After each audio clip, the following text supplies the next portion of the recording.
لوگ چھوٹی چھوٹی باتوں پہ زبان سے کلمہ کفر نکال دیتے ہیں اور وہ سمجھتے ہیں کہ اس سے ہوگا کیا. ہمارے ہاں جو لبرل گھرانے میں پیدا ہونے والے بچے ہیں نا, ان کو ذرا سی ٹینشن ہو تو فوراً اللہ کو برا بلا معاذ اللہ کہنا شروع کر دیتے. میں ایسے اللہ کو مانتا ہی نہیں ہوں. ایک خاتون کے میاں نے کہیں دوسری شادی کی بات کی, ان کی وہ کہہ دی, میں اس خاتون نے فوراً کہہ دیا کہ میں ایسے اسلام کو ہی نہیں مانتی جو مرد کو اجازت دیتا ہے دوسری شادی. تو بھائی آپ کسی اور طرح سے لڑ لو اس سے, آپ اس کو نہیں کرنے دو, اس سے تھوڑی کفر ہے. تو عورت کی فطرت ہے, نہ کرنے دو اس کو, بولے بھائی مجھے بہت تکلیف ہوتی ہے, میں نہیں برداشت کر سکتی. وہ فرض تھوڑی ہے کرنا, اجازت دی ہے نا اسلام نے, گن پوائنٹ پہ تھوڑی کہا کہ لازمی کرو. وہ تو میں گن پوائنٹ لے کے بیٹھا ہوں, بندوقیں یہاں پہ ٹھا ٹھا کرو, ٹھیک ہے نا, وہ تو میرا ہیڈیک ہے نا, وہ اسلام کا تھوڑی ہے. تو بھائی یہ کہہ لو کہ نہیں کرو, مجھے تکلیف ہوتی ہے, جھوٹی موٹی کی بے ہوش ہو جاؤ, جھوٹی موٹی کی خودکشی کی دھمکیاں دے دو, ہاتھ پاؤں یوں کر لو اپنے تھوڑے سے, یوں عجیب سے کر لو, یہ ہوتا ہے سارے, یہ سب چل رہا ہوتا ہے مارکیٹ میں. کچھ بھی کر لو, اس سے آپ کافر نہیں ہوگی, کیونکہ عورت کو سوگن کی تکلیف ہونا نیچرل ہے. وہ نہیں چاہتی میرا میاں کسی اور کا ہو جائے, پھر اس میں خطرات بھی ہوتے ہیں, پتہ نہیں برابری کرے گا نہیں کرے گا. تو یہ رائٹ ہے. عورت, صحابیات کو بھی تکلیف ہوتی تھی. حضرت ابراہیم علیہ السلام نے جب دوسری شادی کی ہے تو آپ کی زوجہ کو, پہلی زوجہ کتنی نیک تھی, مگر ان کو بھی تکلیف ہوئی تھی. تو یہ تو نیچرل ہے. لیکن آپ اللہ پر آ جاؤ, اگر اللہ پہ اعتراضات شروع کر دو, اسلام پہ اعتراضات شروع کر دو, تو بھائی یہ اللہ سے آگے نکلنے کی کوشش ہو رہی ہے. پھر یہ کیا ہو رہا ہے, پھر اللہ نہیں بخش. دوسری تیسری شادی تو بہت دوسرا مسئلہ ہے. اللہ کہے گا تم نے مجھ پہ کیسے انگلی اٹھا دی ہے, مجھے کیسے غلط کہہ دیا. اور یہ آج کل بہت ہو رہا ہے, بات بات پہ کفر زبان سے نکال دیتے ہیں, غموں میں حوصلے چھوڑ دیتے ہیں. لوگ آ کے ملتے ہیں, یہ میرے ساتھ ٹینشن, یہ میرے ساتھ مسئلہ, یہ میرے ساتھ مسئلہ, پتہ نہیں اللہ کہاں ہے. ایک آدمی کے بچے کا انتقال ہوا, کہہ رہے یار اللہ کو میرا ہی بچہ مارنا تھا. بھائی تم کس کے مقابلے میں آ کے کھڑے ہو رہے ہو, خدا سے مقابلہ کر رہے ہو تم. تو یاد رکھو اللہ کی جو صفت ہے نا وہ ہے کبریائی, استغنا. اس سے لڑ کے, اسے برا بلا کہہ کے, اس کے خزانوں سے ایک تنکا بھی نہیں لیا جا سکتا. وہ آپ کے ان جذبات سے متاثر نہیں ہوتا. اگر آپ یہ سمجھو گے کہ میں یوں کروں گا, دیکھو باپ کے سامنے تڑیاں بعض دفعہ چل جاتی ہیں, باپ کے سامنے بعض دفعہ تڑیاں, میں ابا کو مانتا ہی نہیں جو مجھے جائیداد سے ہے نا آگ کر دیں اور مجھے گاڑی نہ لے کے دیں. ابا ہو سکتا ہے متاثر ہو کے بولیں بھائی چل یار یہ گاڑی تیرے نام کر دی میں نے, یہ پلاٹ تیرے نام کر دیا, میرا بیٹا تو مجھے ماننے سے انکار کر رہا ہے. لیکن اللہ کا اصول جو قرآن اور سنت سے پتہ چلتا ہے, جو آسمانی کتابوں سے پتہ چلتا ہے, وہ اصول یہ ہے کہ آج تک کسی نے اللہ کے خزانے سے اللہ کو معاذ اللہ برا بلا کہہ کے, اللہ پہ اعتراضات کر کے, اسلام کو برا بلا کہہ کے, اللہ کے پیغمبروں کو برا بلا کہہ کے, اس طرح سے واویلا کر کے, اگر آپ یہ سمجھتے ہو کہ اللہ کو آپ پہ ترس آ جائے گا کہ ہائے بیچارہ بہت ہی مجبور ہے, تو یہ دماغ سے ہمیشہ کے لیے نکال دو. اس سے بڑی سزا میں اللہ آپ کو ڈالے گا, اس سے بڑی سزا, اور وہ جہنم کی آگ. یہ تو کچھ بھی نہیں ہے. تبھی تو خودکشی کرنے والے پر اللہ کو ترس نہیں آتا. خودکشی کرنے والا ایک طرح سے انتقام لے رہا ہے اللہ سے کہ اللہ تو نے مجھے زندگی دی, مجھے اس قابل تو چھوڑا نہیں, تو نے تو میرے ساتھ غلط کیا, مجھے گفٹ چاہیے ہی نہیں نعمت کا. جیسے ہے نا آپ باپ نے آپ کو گفٹ دیا ہو اور آپ دشمنی میں آ کے باپ کو گفٹ واپس کر دو, مجھے نہیں چاہیے, ایسے پھینک دو آپ. تو ہو سکتا ہے باپ کا یہ اصول ہو, وہ پھر بھی وہ کہے نہیں میرا بیٹا ایسا نہیں. لیکن اللہ کا اصول نہیں ہے, اللہ کا یہ اصول نہیں. اللہ کہے گا بھائی تو کیا سمجھتا ہے, میں تجھے اور آگ میں ڈالوں گا. تو دنیا کی ٹینشنوں سے تو چاہتا تھا یہ ناکام عشق ہو گیا, عشق ناکام ہو گیا, اور یہ ہو گیا تیرے ساتھ, اور یہ ہو گیا, اور تو جاب لیس ہو گیا, اور گھر سے مہنگائی اور غربت کے تانے پڑ رہے ہیں تیرے کو, اور بے روزگاری کے تانے مل رہے ہیں, اور معاشرے میں تیری عزت نہیں ہو رہی, اور اب آ کے تو کیا کر رہا ہے, خودکشی کر رہا ہے. تو یہ سمجھ لے گا کہ میں تیرے پہ ترس کھا کے تجھے چھوڑ دوں گا. ایسا نہیں ہے. نبی صلی اللہ علیہ وسلم نے فرمایا جس نے خودکشی کی, جس طرح سے اپنے آپ کو ہلاک کیا ہے نا, تو قیامت تک برزخ کی زندگی میں اسی طرح سے اپنے آپ کو ہلاک کر کے مارتا رہے گا. اللہ کہے گا یہ زہر پی کے مرا تھا نا, زندگی دے گا اللہ برزخ میں اور کہے گا یہ زہر کی بوتل پی دوبارہ, اور اسی طرح تیری آنتیں کٹیں گی. جس طرح اپنے آپ کو مارا ہوگا برزخ میں قیامت تک اسی طرح اپنے آپ کو مارتا رہے گا. وہ یہ بہت بڑی غلط فہمی ہے کہ ہم واویلا کر کے اللہ کو اپنی طرف متوجہ کر سکتے ہیں, ہم زبردستی کر کے اللہ کو اپنی طرف مائل کر سکتے ہیں. ایسا بالکل بھی نہیں ہے. بعض لوگ غموں سے پریشان ہو کے گناہ کرنا شروع کر دیتے ہیں, سمجھتے ہیں کہ یار میرا تو حق بنتا ہے, میں تو سٹا لگاؤں گا, میں تو ٹینشن میں آیا ہوا ہوں, میں تو شراب پیوں گا, میرے ساتھ یہ ہو رہا ہے تو میرا تو بھائی آپ پیو گے تو یہ نہ سمجھو کہ اللہ آپ سے خوش ہو جائے گا کہ جی آپ کو ایک غم آیا تھا, اس غم میں آپ نے چونکہ شراب شروع کی ہے ٹینشن ختم کرنے کے لیے, تو اب اللہ کو ترس آئے گا, نہیں اس پہ شراب کیا ہو گئی ہے, معاف ہو گئی ہے, یہ بیچارہ اس کا کیا بنتا تھا, رائٹ بنتا تھا, اس کو تکلیفیں اتنی دی ہیں. ایسا نہیں ہوگا بھائی, اس خوش فہمی میں مبتلا مت ہونا. یہ اصول ہے, اللہ کا قانون ہے, یہ قرآن سے پتہ چلتا ہے, حدیث سے پتہ چلتا ہے. اللہ کو جھکنے والا بندہ پسند ہے. جو اللہ بنانا چاہتے ہیں نا اپنی مخلوق کو, وہ کیا بنانا چاہتے ہیں, میں تمہارے ساتھ اچھا سلوک کروں برا سلوک کروں, تم بندے ہو, بندے بن کے رہو, ٹھیک ہے نا, کیا رہو, تم نے بس دعا ہی مانگنی ہے, اللہ یہ سب میرے ساتھ جو ہو رہا ہے یہ ٹھیک کر دے, میں ٹھیک کروں نہ کروں, تم نے ساری عمر کیا کرنا ہے, بس یہی مانگنا ہے کہ اللہ ٹھیک کر دے, اللہ محتاج ہے, اللہ یہ بھی ٹھیک ہو جائے, اللہ یہ بھی ٹھیک ہو جائے, اللہ بے روزگار ہوں روزگار دلا دے, میری مرضی روزگار دوں یا نہیں دوں, نہیں بھی دوں تم نے یہی کہنا ہے اللہ دلا دے. ساری زندگی اسی دعا میں گزارنی ہے تم نے, چاہے میں تمہاری دعا قبول کروں چاہے تمہاری دعا قبول نہ کروں, کیونکہ تم بندے ہو, میں خدا ہوں, خدا تم تھوڑی ہو, تمہاری تھوڑی چلے گی زمین پہ. بہت سے لوگ یہ فالٹ ہے, دعائیں نہیں قبول ہو رہی, تبھی تو وظیفوں کی طرف جاتے ہیں. اولاد نہیں ہو رہی, کوئی وظیفہ بتا دے, او بھائی دعا مانگ لے, اولاد کہہ رہے دعا تو مانگ کے دیکھ لیا ہے, وہ تو ہو ہی نہیں رہی, تو کوئی ٹیکنیکل طریقہ ہو اولاد کا, سے کیسے ہو جائے گی بھائی, ٹیکنیکل طریقے تو نہیں ہے. یونس علیہ السلام جب مچھلی کے پیٹ میں تھے, کتنا بڑا غم لگا نا آپ کو.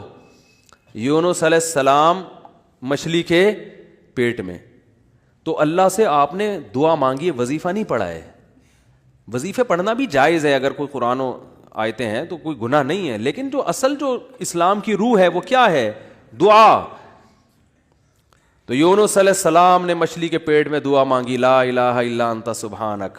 دیکھو حضرت یونس علیہ السلام, ہمارا جو مزاج ہے نا وہ کیا ہے, یونس علیہ السلام کئی سال اپنی قوم کو تبلیغ کرتے رہے ہیں, قوم باز بولو نہیں آئی. حضرت یونس کو یقین ہو گیا اس قوم پہ عذاب آنے والا ہے, تو آپ نے اللہ سے نہیں پوچھا, اس لیے کہ آپ کا خیال تھا بھئی یہ عذاب تو آئے گا, تو میں اللہ کے خوف سے اب بستی کو پہلے چھوڑ دیتا ہوں. میں آپ سے یہ اجتہادی خطا ہوئی, یہ اجتہادی خطا ہوئی کہ بھئی اللہ کی پرمیشن کے بغیر آپ نے قوم کو کیوں چھوڑا. حالانکہ اس اجتہادی غلطی کے پیچھے جو اس کی بیس تھی وہ بیس بہت اچھی تھی, وہ اللہ کا خوف اور اللہ کی خشیت, اللہ کے عذاب سے بھاگنا یہ تو حکم ہے نا. فنٹر بننے کی تھوڑی اجازت ہے کہ جہاں عذاب آ رہا ہے تو کھڑے رہو وہاں دیکھو, ایسا تھوڑی ہے. قوم لوط پر جب عذاب آیا تو جو اہل ایمان تھے ان کو حکم تھا پیچھے مڑ کے بھی نہیں دیکھنا ہے, اس عذاب کو دیکھنے کی بھی اجازت نہیں, ڈرو اس سے بھاگو. جب قوم عاد قوم سمود کی بستیوں سے نبی گزرتے تھے تو چہرے پہ کپڑا ڈال کے جلدی اپنی رفتار بڑھاتے تھے, بھئی یہ اس عذاب کو اپنی آنکھوں سے بھی نہ دیکھو, خوف پیدا ہوتا ہے اس سے. تو اتنا زیادہ آپ صلی اللہ علیہ وسلم خوف زدہ ہوتے تھے. تو اللہ کے عذاب سے تو دور بھاگنے کا حکم ہے. تو اب یہاں کیا ہے کہ کیا بات چل رہی تھی یار, حضرت یونس علیہ الصلوۃ والسلام اللہ کے عذاب کے ڈر سے اپنی قوم کو چھوڑ کر نکل گئے. یہ بیس بالکل ٹھیک ہے بھائی, جب اللہ کا وعدہ بھی یہی ہے کہ جو قوم ایمان نہیں لے کر آئے گی تو میں اس کو تباہ کر دوں گا. تو حضرت یونس علیہ السلام کو خیال ہوا کہ بھائی یہاں سے نکل جاؤ.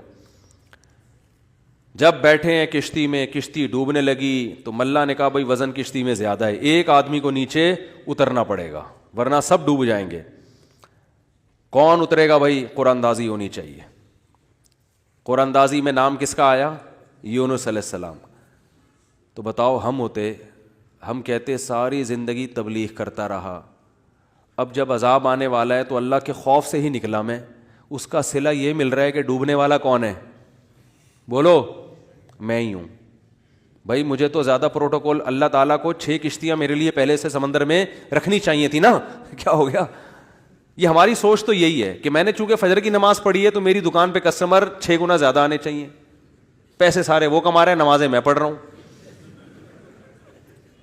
اچھا میرے پر لوگ اعتراض یہ بھی کرتے ہیں کہ احتیاط اس نے کی, اس کو کرونا ہو گیا, اس نے احتیاط نہیں کی, اس کو نہیں ہوا, یہ مفتی لوگوں کو الو بنا رہا ہے. تو بالکل یہی ہے کہ نماز میں پڑھ رہا ہوں, روٹی کس کو مل رہی ہے, اس کو مل رہی ہے. احتیاط میں کہہ رہا ہوں, وہ کورونا بھی مجھے ہی ہو رہا ہے. ٹھیک ہے نا, ٹھیک ہے نا. تو اب اللہ سے تھوڑی کوئی لڑ سکتا ہے بھائی, تو اللہ کی مرضی, جو اب احتیاط کے باوجود بھی کسی کو بیماری لگا دے, اور ایسے ہے گلے مل رہے ہیں اور روزانہ چھینک رہے ہیں ایک دوسرے کے منہ پہ, انہیں کچھ نہیں ہو رہا, وہ تو اب اللہ کی مرضی, اللہ سے تھوڑی کوئی لڑ سکتا ہے. لیکن ہم تو ظاہر کے مکلف ہیں نا, ہم تو اسباب کے مکلف ہیں, تو اس لیے حکم دیا جاتا ہے احتیاط کا. تو خیر, جب تک کرونا ختم نہیں ہوگا ہم بھی آپ کا پیچھا نہیں چھوڑیں گے, یہ ذہن میں رکھو آپ. تھوڑا تھوڑا جیسے 4 شادیاں آتی ہیں نا تڑکے میں, اس طرح یہ بھی آتا رہے گا تڑکے میں, کیونکہ لوگ نہیں کر رہے احتیاط تو کیا کریں. اچھا خیر, بات ہی کہاں چل رہی تھی.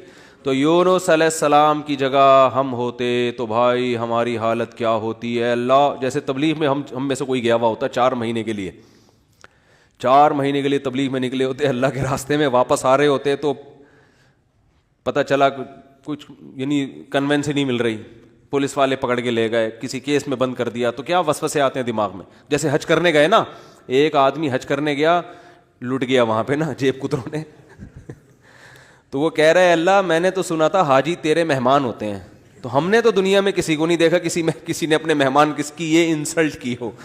ٹھیک ہے نا, ہم نے تو نہیں دیکھا, میں تیرا مہمان بن گیا اور کچھ بھی نہیں بچا میرے پاس, سب کچھ ہی لٹ گیا. تو جلا ہوا آدمی تھا. تو یونس علیہ السلام کی جگہ کوئی اور ہوتا, ہم جیسے نالائق ہوتے, تو ہم کہتے ہیں اللہ ساری زندگی قوم کی مخالفت لے کے تبلیغ کرتا رہا, اپنا تن من دھن لگا دیا, نہ کاروبار کی طرف توجہ, نہ کوئی پیسے کمانے, جو روکھی سوکھی ملی کھا لیا. پیغمبروں کا تو کوئی اجرت بھی نہیں ہوتی, وہ تو بالکل ہی اللہ توکل پہ چل رہے ہوتے ہیں. اے اللہ غربت میں وقت گزارا, کبھی کھانے کو ملا نہیں ملا, بس تیرے دین کو فوکس کیا. اب جب عذاب آنے والا ہے تیرا اس قوم پہ, تو تیرے خوف سے نکلا میں, جو تیرا ہی حکم ہے کہ مجھ سے ڈرو, میرے عذاب سے ڈرو. اب کم از کم کوئی 2-4 کشتیاں یا ہوائی بحری جہاز کوئی کھڑا ہوا ہوتا میرے استقبال میں, اور اگر نہیں تھا میں نے اپنے خرچے سے پہ کشتی لی ہے میں نے. ٹھیک ہے نا, ذمہ داری کس کی بنتی تھی اللہ, ذمہ داری تیری بنتی تھی کہ کشتی کا انتظام تیری طرف سے ہو. بھائی گورنمنٹ اگر کسی فوجی کو کسی مہم پہ بھیجتی ہے, اب جو امریکہ کے فوجی افغانستان آئے ہوئے ہیں ان کو باعزت واپس نکالنا کس کی ذمہ داری ہے, بولو نا, امریکہ کی ذمہ داری ہے نا. تو تبھی تو فوجی کہہ رہے ہیں بھائی تم نے ہمیں عزت کے ساتھ جب بھیجا ہے تو عزت کے ساتھ پٹھانوں سے بچا کے نکالنا کس کی ذمہ داری ہے, یہ امریکہ کی ذمہ داری ہے نا. تبھی امریکہ قطر میں کوشش میں لگا ہوا ہے کہ بھائی یہ کسی طرح اپنی عزت بچا کے واپس آ جائیں گے. اور بالکل صحیح کر رہا ہے امریکہ اپنے لحاظ سے, اس کا فرض بنتا ہے جب آپ نے فوجیوں کو بھیجا تو واپس بھی تو لے کر آؤ نا ان کو. تو بالکل میرے بھائی یہ بات ذہن میں آ سکتی تھی یونس علیہ السلام کے کہ اللہ یہ سب میں نے تیرے لیے کیا ہے, اب تیرا عذاب آ رہا ہے تو مجھے تو یہاں سے فرار ہونا ہے بستی سے, تو کشتی کا انتظام کرنا میرے ذمے نہیں ہے بلکہ کس کے ذمے ہے, تیرے ذمے. چلو میں نے اپنے خرچے پہ کر لی. اب اے اللہ تو خود ہی اگر ڈوب رہی, اول تو ڈوبنی نہیں چاہیے, تجھے تو یہ طاقت ہے کہ 100 آدمی بھی کشتی میں بیٹھ جائیں, جب تک تیری مرضی نہیں ہوگی کشتی کلٹی, بولو, نہیں ہوگی, یہ نہیں کلٹی ہو سکتی. دوسری آزمائش تو نے یہ آزمائش میں ڈال دے گی, کشتی کلٹی ہو رہی ہے. اور اگر کلٹی ہو بھی رہی ہے تو ایسے نالائق لوگ اس کشتی میں بیٹھے ہوئے ہیں. کار آمد تو صرف اس میں یونس علیہ السلام تھے, باقی تو سارے نالائق, کیونکہ مشرک لوگ تھے سارے, بت پرست, پان گٹکے والے, سگریٹ والے, تمباکو والے, سارے اس میں بیٹھے ہوئے ہیں. وہ تو پتہ نہیں کیا کیا نشہ کرتے ہوں گے, سارے ایک نمبر کے چور یہاں بیٹھے ہوئے ہیں کشتی میں. تو اللہ ان میں سے کسی کو تو خود ہی جو ہے نا ڈلوا دیتا. اور قرآن اندازی ہو رہی ہے تو نام کس کا آ رہا ہے, میرا نام آ رہا ہے, جس نے ساری زندگی تبلیغ کی. تو اور پھر کمال یہ کہ بڑی آزمائش کیا کہ چلو کشتی میں اگر چھلانگ لگا کے نیچے گرنا ہی تھا, ان لوگوں نے ڈال دیا بھائی آپ کا نام آیا آپ کو اترنا پڑے گا. تو تیرنے کا آپشن ہوتا ہے, کہیں تیرتے رہیں گے, کوئی ٹیلا آ گیا وہاں بیٹھ گئے, یا کسی نے دیکھ لیا کوئی رسی پھینک دی, جیسے یا کہیں کنارے پہ اتر گئے, جیسے ہی چھلانگ لگائی ہے ایک اور بڑی آفت, سمندر کی مچھلی نے آپ کو نگل لیا. کتنا کتنا خوف, ایک حرف زبان سے ناشکری کا نہیں نکل رہا پیغمبر کی, کہ اللہ مروا دیا تو نے, تو یہ کیا خوف ہوتا ہے سمندر کا, اپنا ایک خوف ہے بھائی, کبھی یہاں نہیں سمجھ میں آئے گا, جاؤ سمندر میں جا کے پتہ چلے گا. اور قرآن سے پتہ چلتا ہے رات کا وقت تھا, اندھیرا تھا, اندھیرے میں بہت, کیونکہ فنادا فی الظلمات, فی الظلمہ نہیں ہے کہ اندھیرے میں پکارا, اندھیروں میں پکارا. پتہ چلا کہ بہت سارے اندھیرے تھے, یعنی ایک مچھلی کے پیٹ کا اندھیرا, ایک سمندر کی تہ کا اندھیرا, اور ایک رات کا اندھیرا. کس قدر خوف. بتاؤ آج کسی کو ایسی ٹینشن ملتی ہے؟ آج یہی ٹینشن ہے, ابا نے اس دن چپیٹ لگا دیا تھا کھینچ کے, اور بھائی تمیز سے بات نہیں کر رہا, بیگم کنٹرول میں نہیں ہے, اور مفتی صاحب کا بیان سن کے اللہ کی خاطر شادی کی تھی, پھنس گئے. ایک آدمی میرے پاس آیا, کہنے لگا مفتی صاحب میری بیوی کی نا شکل اچھی ہے اور نہ بات کرنے کا انداز اچھا ہے. تو مجھے خود بتا رہا تھا, کہہ رہا اتنی بد اخلاق ہے. میں اس سے کہتا ہوں اگر تیری شکل بھی اچھی ہوتی نا میں تیری بد اخلاقی برداشت کر لیتا. چلو یار, پتہ نہیں جھوٹ بول رہا تھا سچ بول رہا تھا, اللہ ہی جانے. اب یہ کوئی ٹینشن ہے بتاؤ؟ اصل ٹینشن تو وہ ہے نا. اچھا لوگ کہہ رہے ہوتے ہیں وہ ہو جاتا نا اچھا تھا, ہم سمندر میں ڈوب جاتے اچھا تھا. او بھائی ابھی ڈوب ہی نہیں رہے ہو اس لیے کہہ رہے ہو اچھا تھا, جب ڈوبنے لگو گے تو وہی کیفیت ہوگی. وہ جو پھندا آ گیا تھا نا درخت سے, ایک آدمی کہتا نا اللہ موت دے دے زندگی سے, تو وہ کسی نے پھندا پھینک دیا اوپر سے اور یہ کہا کہ میں اللہ ہوں, اس میں گردن ڈال لے اٹھا لوں گا. تو وہ کہتا ہے یہاں تو کوئی مذاق بھی نہیں کر سکتا ہے اللہ. تو وہ جب آتی ہے نا اپنے اوپر تو پھر یہ کنڈیشن ہوتی ہے. تو یونس علیہ السلام پر جو آزمائشیں آئیں, کتنی بڑی بڑی آزمائشیں, مچھلی کا پیٹ اور نگل گئی مچھلی اکثر ثابت نگلتی ہے. ذرا بھی شکایت, کیونکہ ہم بندے ہیں بھائی, ہماری جو ڈیوٹی ہے ہم نے وہ کرنی اور چھوٹا بن کے رہنا ہے. ہم نے اللہ کے سامنے یہ نہیں کرنا یہ کیا ہو رہا ہے, ایسا کیوں ہو گیا, میں تو تبلیغ کے لیے نکلا تھا, میرے ساتھ یہ ناانصافی. یہ نہیں ہوتا. یہ اصول قرآن کیوں یہ واقعہ ذکر کر رہا ہے؟ یونس علیہ السلام اللہ کے برگزیدہ پیغمبر ہیں. ہمارے حضرت فرمایا کرتے تھے یہ محبت کی چٹکیاں ہوتی ہیں. انسان کو جس سے محبت ہوتی ہے تو اس کو ستاتا ہے, اور یہ ستانا تکلیف برائے تکلیف نہیں, اس کے درجات کو بلند کرنی محبت کا اظہار ہے کہ میرا ایسا بندہ ہے, ایسا پیغمبر ہے, کتنی آزمائشوں میں ڈالا, زبان سے ایک حرف ناشکری کا نہیں نکل رہا, ساری اپنی طرف منسوب کہ میری غلطی ہے, میں غلط ہوں. تو قرآن کے الفاظ دیکھو, جب مچھلی نے نگلا ہے اور سمندر کی تہ میں گئی اندھیروں در اندھیرے, تو یونس علیہ السلام نے فنادا فی الظلمات, اندھیروں میں کیا پکارا, لا الہ الا انتا, اے اللہ تیرے سوا کوئی غلامی کے لائق نہیں ہے, میں تیرا غلام ہوں. انی کنت من الظالمین, میں ہی غلط ہوں, تو غلط نہیں ہے, مجھ سے کوئی غلطی ہوئی ہے اور میں تجھ سے استغفار کرتا ہوں. ان کو احساس ہو گیا کہ میں جو بغیر پرمیشن کے آیا ہوں شاید یہ اس لیے ہو رہا ہو میرے ساتھ. دیکھو اپنے آپ کو غلط ثابت کرنے کے لیے دلائل تراشے جا رہے ہیں. کوئی اللہ نے وہی تھوڑی کی تھی اس وقت کہ آپ غلط ہیں. بس اس عمل سے اندازہ ہو گیا کہ بھائی اور تو مجھے نہیں لگتا میرے سے کوئی گناہ ہوا ہو, تو مجھے لگتا ہے کہ یہ ہے جس کی وجہ سے اللہ کیا ہے, مجھ سے ناراض ہے. تلاش کر رہے ہیں, کوئی اپنی مسٹیک تلاش کریں, اپنے آپ کو غلط کہیں تو لا الہ الا انتا سبحانک, اے اللہ تو ہر عیب سے پاک ہے. کیا مطلب, تو میرے ساتھ غلط نہیں کر سکتا, یہ میرا ہی کوئی عمل ہے جس کی وجہ سے ایسا ہو رہا ہے, تو تھوڑی غلط ہے, تو ہر عیب سے پاک ہے, تو ظالم تھوڑی ہے, میری غلطی ہے, میں غلط ہوں. کیا اللہ کے رحمت کے خزانے حرکت میں آتے ہیں. فَالْتَقَمَهُ الْحُوتُ وَهُوَ مُلِيمٌ, قرآن کہہ رہا ہے مچھلی نے نگلا اس حال میں کہ یونس علیہ السلام اپنے آپ کو ملامت کر رہے تھے. جب مچھلی نگل رہی تھی اس وقت بھی اپنے آپ کو ملامت کر رہے ہیں, اپنے آپ کو برا بھلا کہہ رہے ہیں, میں غلط, میں نے غلط کیا. تو جب مچھلی کے پیٹ میں جا کے توبہ استغفار کی ہے تو اللہ کی صفت استغنا دیکھو.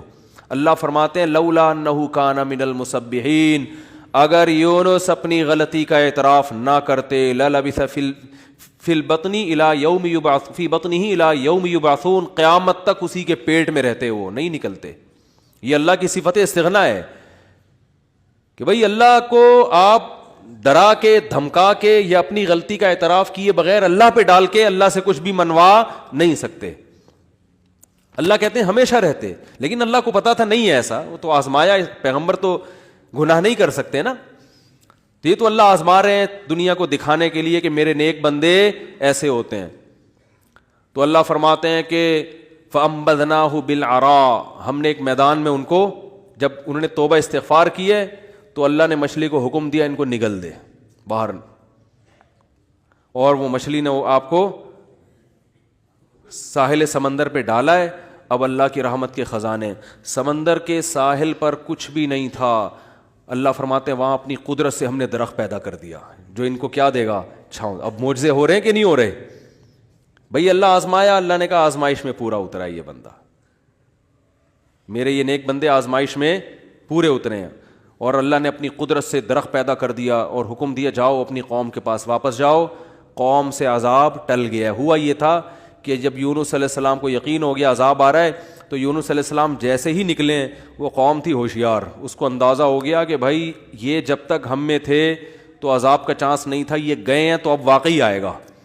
تو عذاب دیکھے بغیر انہوں نے توبہ تائب شروع کر دی، تو اللہ نے وہ عذاب آنے والا ان سے کیا کر دیا؟ ٹال دیا. وہ ہے اللہ کی رحمت اللہ کے غضب پہ کیا رہتی ہے؟ بولتے کیوں نہیں بھائی؟ غالب. تو یہ واقعہ بھی ثابت ہو گیا، رحمت ہمیشہ گراف اللہ کا اوپر رہتا.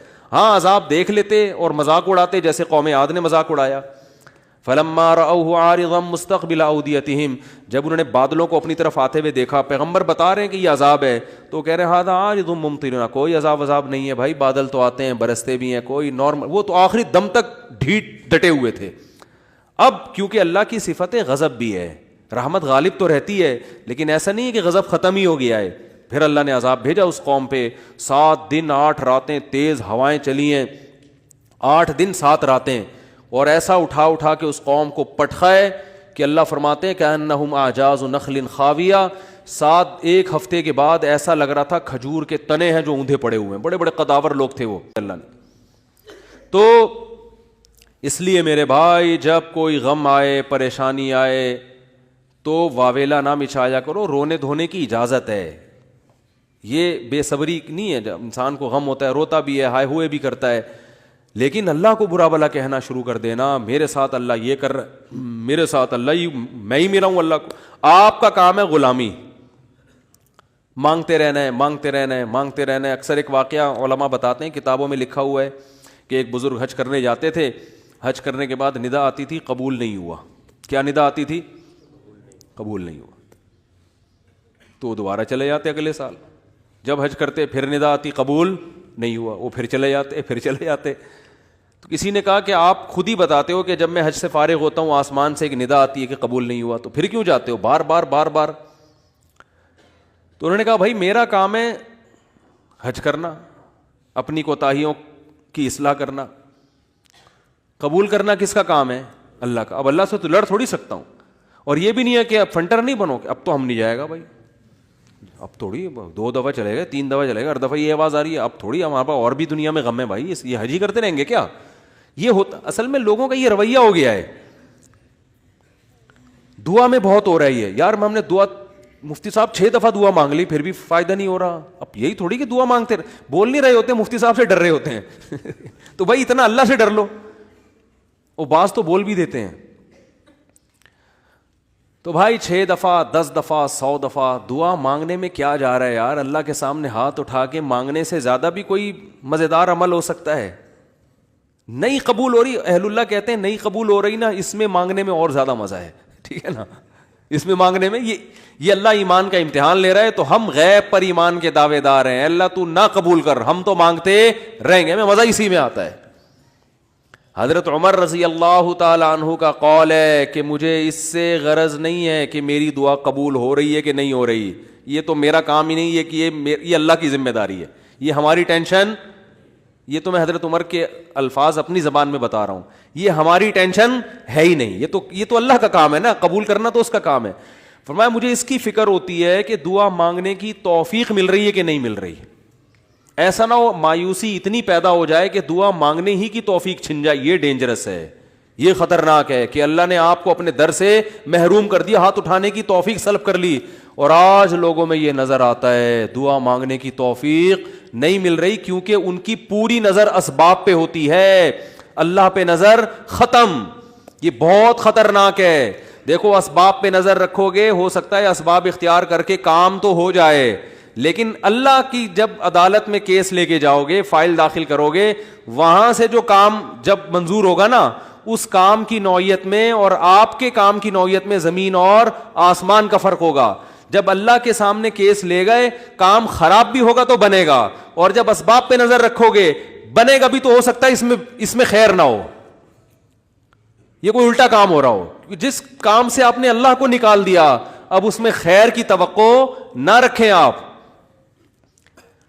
آپ بیمار ہوئے, صرف دواؤں پر اکتفا کیا ہوا ہے آپ نے, اللہ سے دعائیں نہیں مانگتے اور ضرورت بھی محسوس نہیں کرتے کہ چھوڑو یار, جب میں آگمنٹن کھا رہا ہوں, جب میں یہ سیرپ پی رہا ہوں, تو گورے بھی تو ٹھیک ہوتے ہیں نا بغیر دعا کے. کیا خیال ہے بھائی, جب وہ ٹھیک ہوتے ہیں تو مجھے دعا مانگنے کی کیا ضرورت ہے؟ تو عین ممکن ہے آپ ٹھیک ہو جاؤ. دوا اثر کرتی ہے, اللہ نے دنیا کو اسباب سے جوڑ دیا, لیکن یہ ٹھیک ہونا بھی آپ کے لیے نقصان کا ذریعہ بن سکتا ہے. اور آپ دعا مانگو دوا کے ساتھ, ہو سکتا ہے آپ ٹھیک نہ ہو, لیکن پھر ٹھیک نہ ہو کے بھی اس میں اللہ کیا ڈال دے گا؟ بولو نا, خیر ڈالے گا. اللہ اس میں خیر ڈالے گا. جیسے یونس علیہ السلام کو مچھلی کے پیٹ میں اللہ نے داخل کیا ہے ان کے درجے کو اور بلند کرنے کے لیے. اگر یونس علیہ السلام کے ساتھ یہ مچھلی والا واقعہ نہ ہوتا تو شاید یونس علیہ السلام کا ذکر قرآن مجید میں نہ ہوتا. کیونکہ پیغمبر تو لاکھوں آئے ہیں نا, سب کا تذکرہ تھوڑی ہے. اور نبی صلی اللہ علیہ وسلم نے حضرت یونس کی فضیلت الگ سے بیان کی ہے, فرمایا لا تفضلونی علی یونس, مجھے یونس پر فضیلت مت دو. حالانکہ دیکھو یہ تو اجماعی عقیدہ ہے کہ ہمارے نبی تمام پیغمبروں سے افضل ہیں, لیکن کیا مطلب نام لے کے میرے مقابلے میں یونس کو نہ لے کر آؤ کہ میں ان سے زیادہ افضل ہوں. کیوں؟ کیونکہ اس میں اس بات کا امکان تھا کہ شاید اس واقعے کی وجہ سے لوگ یونس علیہ السلام کی توہین نہ کر رہے ہوں کہ وہ اللہ کی پرمیشن کے بغیر چلے گئے تھے. تو کہیں اس واقعے کو بنیاد بنا کے لوگ ایسا نہ ہو کہ کہیں کہ ہمارے نبی تو افضل ہے, یونس علیہ السلام افضل نہیں ہے, کیونکہ ہمارے نبی تو بغیر پرمیشن کے کوئی کام نہیں کیا, اور یونس علیہ السلام تو اللہ کی پرمیشن کے بغیر چلے گئے تھے. تو اس لیے نبی نے اس کانسیپٹ کو درست کرنے کے لیے, کلیئر کرنے کے لیے کہ کہیں تمہارے ذہن میں یہ چیز نہ ہو, اس لیے کیا مطلب حدیث کا کہ یونس علیہ السلام کا نام لے کے دونوں کو مجھے ان کے مقابلے میں لا کے کھڑا مت کرو, اور یہ مت کہو کہ محمد صلی اللہ علیہ وسلم حضرت یونس سے افضل ہیں. حالانکہ افضل ہیں, لیکن جہاں بھی حضرت یونس کی توہین کا ذرہ برابر بھی شائبہ نکلتا تھا آپ صلی اللہ علیہ وسلم نے اس سے منع کر دیا, اس لیے کہ آپ صلی اللہ علیہ وسلم جانتے تھے کہ یہ جو کچھ یونس علیہ السلام کے ساتھ ہوا یہ اصل میں آپ کو بلند مرتبہ دینے کے لیے ہوا تھا, اور یہ بتانے کے لیے ہوا تھا کہ اللہ کی صفت استغنا کیا ہے, اور یہ بتانے کے لیے کہ اللہ سے لڑ کے کوئی چیز نہیں لی جا سکتی, اور یہ بتانے کے لیے کہ غموں میں, ٹینشنوں میں, پریشانیوں میں اللہ کے نیک بندوں کا رویہ کیا ہوتا ہے. اور میں آپ کی جنرل نالج کے لیے ایک بات یہ بھی بتا دوں کہ جس کا یہ لائف اسٹائل ہوگا نا وہ ٹینشنوں میں بھی خوش رہے گا. ویسے ہی ٹینشن ختم کر لیتے ہیں اللہ اس سے, کیونکہ وہ ہر ٹینشن کو کس کی طرف سے سمجھ رہا ہے؟ اللہ کی. تو جب اللہ ہمارا ہے اور وہ اپنے بندوں کا اچھا چاہتا ہے تو اس میں ٹینشن دے کے بھی ہماری کیا ہوگی, اس میں خیر ہی ہوگی. اس نے یعقوب علیہ السلام سے جو بیٹا چھینا تو یعقوب علیہ السلام کو نوازنے کے لیے چھینا. یوسف علیہ السلام کو جو بچپن میں باپ سے الگ کر دیا مصر کا بادشاہ بنانے کے لیے کیا اس نے, نہ چھنتے نہ بادشاہ بنتے. تو ہمارا کام ہے ہر برائی اپنے کھاتے میں ڈالیں, سمجھ رہے ہو کہ نہیں سمجھ رہے, اور ہر اچھائی کس کی طرف منسوب کریں؟ اللہ کی طرف.